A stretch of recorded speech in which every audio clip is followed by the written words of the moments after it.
नमस्ते everyone, welcome back to our channel e Pathshala वीवीएमसी।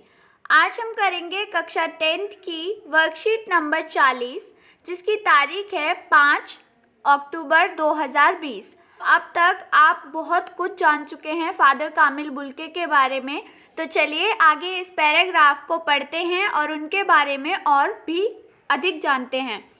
Father Bulcke संकल्प से सन्यासी थे। कभी कभी लगता है वह मन से सन्यासी नहीं थे। तो बच्चों, सन्यासी क्या होते हैं? जिनमें वैराग्य होता है, जो कोई रिश्ते नहीं बनाते, जो दूर चले जाते हैं। वो कभी कोई रिश्ते नहीं बनाते, उनमें कोई भी आकर्षण या फिर कोई मोह माया नहीं होती।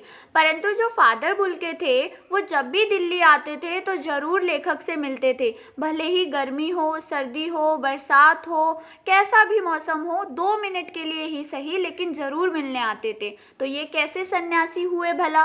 क्योंकि सन्यासी तो कोई रिश्ता ही नहीं रखते। उनकी एक चिंता थी कि राष्ट्रभाषा जो हो वो हिंदी बन जाए। हर मंच से इसकी तकलीफ़ बयां करते। वो यही चाहते थे कि हिंदी जो है वो भारत देश की राष्ट्रभाषा बन जाए और इसके लिए वे कई तर्क देते और कई आर्ग्यूमेंट्स करते। बस इसी एक सवाल पर उन्हें झुंझलाते देखा है, यानी कि वो इस बात पे परेशान होते थे कि जो हिंदी वाले लोग हैं, हिंदी बोलने वाले लोग हैं, वही हिंदी की बेइज्जती करते हैं। तो इस पर उन्हें काफ़ी दुख आता था। घर परिवार के बारे में, निजी दुख तकलीफ़ के बारे में पूछना उनका स्वभाव था। मतलब वो एक दूसरे से पूछते रहते थे, जो भी उनसे मिलते थे, कि घर में कैसा है, घर में कोई दुख तो नहीं है। बड़े से बड़े दुख से उनके मुख से सांत्वना के जादू भरे 2 शब्द सुनना एक ऐसी रोशनी से भर देता था जो किसी गहरी तपस्या से जन्मती है। हर मौत दिखाती है जीवन की नहीं राह। मुझे अपनी पत्नी और पुत्र की मृत्यु याद आ रही है और फादर के शब्दों से झरती विरल शांति भी। यानी कि जब लेखक की पत्नी और पुत्र की मृत्यु हुई होगी तब फादर कामिल बुल्के ने काफ़ी शांति भरे शब्द कहे होंगे, जिससे लेखक के मन को तसल्ली मिली होगी। तो चलिए, अब हमने पैराग्राफ पढ़ लिया और समझ लिया। इसके अकॉर्डिंग हम निम्नलिखित प्रश्नों के उत्तर देंगे। प्रश्न नंबर 1, लेखक को ऐसा क्यों लगता है कि फादर मन से सन्यासी नहीं थे? तो इसका उत्तर है, लेखक को कई बार ऐसा लगता था कि फादर मन से सन्यासी नहीं थे। वो सिर्फ किस चीज़ से सन्यासी थे? संकल्प से। यानी कि उन्होंने अपने आप से एक प्रॉमिस टाइप कर रखा था कि मैं एक सन्यासी हूँ, तभी वह अपने देश को छोड़कर भारत में आए थे। इसका कारण यह था, किसका कारण? कि लेखक को ये लगता था कि जो फादर बुल्के हैं वो सन्यासी नहीं थे, मतलब मन से सन्यासी नहीं थे। तो इसका कारण ये था कि फादर यदि किसी से रिश्ते बनाते थे तो उसे किसी भी हालत में तोड़ नहीं पाते, बल्कि वे अपने रिश्तों को अंत तक निभाते थे। लेखक के विचार से सन्यासी के में तो वैराग्य की भावना होनी चाहिए। प्रश्न नंबर 2, फादर जब भी दिल्ली आते थे तो क्या करते थे? फादर दिल्ली आने पर लेखक से ज़रूर मिलते थे। समय की कमी अथवा मौसम के विपरीत होने पर भी। मौसम के विपरीत यानी कि जब मौसम बहुत ख़राब होता है, ज़्यादा सर्दी, ज़्यादा गर्मी, ज़्यादा बरसात, कैसा भी मौसम हो, और चाहे उनके पास समय की कमी हो, 2 मिनट हो, 3 मिनट हो, लेकिन वो मिलने ज़रूर आते थे लेखक से। प्रश्न नंबर 3, कि फादर की क्या चिंता थी? तो हमने इस पैराग्राफ में पढ़ा, फादर की चिंता हिंदी को राष्ट्रभाषा के रूप में देखने की थी।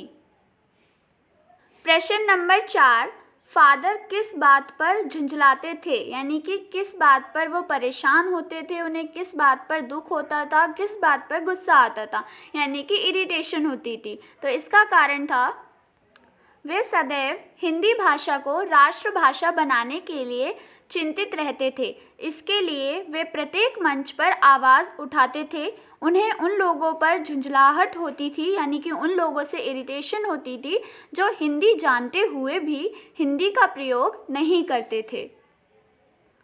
प्रश्न नंबर 5, कुछ व्यक्तित्व ऐसे हुए हैं जिनका जन्म भारत में नहीं हुआ, किंतु उन्होंने भारतीय जनमानस के लिए व्यापक योगदान दिया है। तो जैसे बच्चों, फादर कामिल बुल्के भारत देश के नहीं थे, परंतु भारत आकर वो भारत के ही हो गए और उन्होंने हिंदी भाषा में काफ़ी ज़्यादा योगदान दिया। इसी प्रकार से कई विदेशी लोग हैं जो भारत के नहीं थे, परंतु उन्होंने भारत के लिए काफ़ी ज़्यादा योगदान दिया, भारत का काफ़ी कल्याण किया। तो उन्हीं लोगों के हमें नाम लिखने हैं इस आंसर में और उनके आगे लिखना है कि उनका क्या कार्य था, उन्होंने भारत के लिए क्या योगदान दिया। तो चलिए इसका उत्तर देखते हैं। फर्स्ट जो मैंने लिस्ट में ऐड किए हैं वो हैं डॉक्टर जॉर्ज अब्राहम ग्रियर्सन। इन्होंने जो काम किया था वो जब ये खाली होते थे तो संस्कृत, प्राकृत और हिंदी और बांग्ला भाषाओं को पढ़ते थे और ये जहाँ जाते थे वहाँ की भाषा सीखते थे। तो इसे नोट कर लीजिए। सेकंड है रोनाल्ड स्टुअर्ट मैकग्रेगोर। तो ये न्यूजीलैंड के थे। इनकी क्या खासियत थी? ये जो थे इन्होंने विज्ञानी, व्याकरण के विद्वान, अनुवादक और हिंदी साहित्य के इतिहासकार थे और इन्होंने हिंदी भाषा की शिक्षा कहाँ से ली थी? इलाहाबाद यूनिवर्सिटी से। थर्ड हैं हमारे पीटर वरानिकोव। 82 साल के थे, ये रूस के रहने वाले थे और ये किस लिए मशहूर हैं? इन्होंने तुलसीदास की अमर रचना रामचरितमानस इतनी ज़्यादा प्रभावित किया इनको कि इन्होंने उसका रामचरितमानस का इन्होंने रूसी अनुवाद कर दिया और अपने देश में उन्होंने इसका अनुवाद पब्लिक किया और फिर उसके बाद ये काफ़ी ज़्यादा मशहूर हो गए। तो इसी तरीके से आप और भी नाम ऐड कर सकते हैं इस लिस्ट में। और भी कई लोग हैं जिन्होंने भारत में काफ़ी ज़्यादा योगदान दिया।